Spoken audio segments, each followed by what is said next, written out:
তুকাতিহি ওয়া লা তামুতুন্না ইল্লা ওয়া আনতুম মুসলিমুন। কন্না আল্লাহু আকবার। আমার আল্লাহ ডাক দিয়া কয়, এ বিশ্বাসীগণ, ঈমানদারগণ, তোমরা পূর্ণাঙ্গ মুসলমান না হয়ে, আল্লাহ বলে ইত্তাকুল্লাহ, তোমরা আল্লাহ, আমি আল্লাহকে ভয় করো। কেমন ভয় করবেন? ভয় করার মতো ভয় করতে হবে। এ বাবারা, আমার আল্লাহ বলে তোমরা মুসলমান না হইয়া কবরে এসো না। এখন বাবাজিরা গো,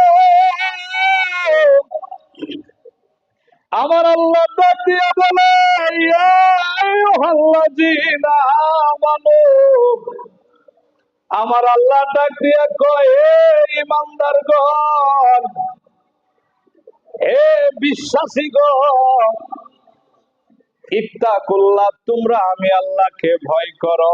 হাক্কা 100% কি কয়? মুসলমান না হইয়া কবরে এসো না। বাবা, আমি জানতে চাই, আমরা কি মুসলমান না অন্য কিছু? যদি আমরা মুসলমান হই, তাহলে আমার আল্লাহ কোন মুসলমান হওয়ার জন্য বলল? জানা দরকার আছে না নাই? পাবেন, তাতেই ভালো হবে। কেন জানেন? কারণ আলেম যারা, আমি তো আলেম না বাবা, আমি মনে করি বাংলাদেশের সবচেয়ে ছোট্ট আলেম আমি, কিন্তু এই মুখে, এই সময়ে, এই মুহূর্তে ওস্তাদ সমতুল্য হয়ে কথা বলতেছি, ঠিক কিনা? আপনারা আমার মুরব্বী, সকলেই আমার মুরব্বী, কিন্তু এই মুহূর্তে যে আসনে বসতে দিয়েছেন, আপনারা আমাকে মুরব্বী বানিয়ে দিয়েছেন। কিসের জন্য? বয়সের জন্য নয়। বয়সের জন্য কি বাবা? আলোচনার জন্য, ঠিক কিনা? তো বাবা, আমি অনুরোধ করবো, এদিকে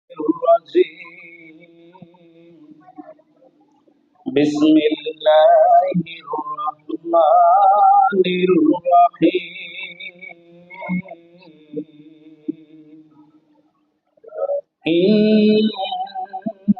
ইন্নাল্লাহা ওয়া মালাইকাতাহু ইউসাল্লুনা আলান নবী ইয়া আইয়ুহাল্লাযীনা আমানু সাল্লু আলাইহি ওয়া সাল্লিমু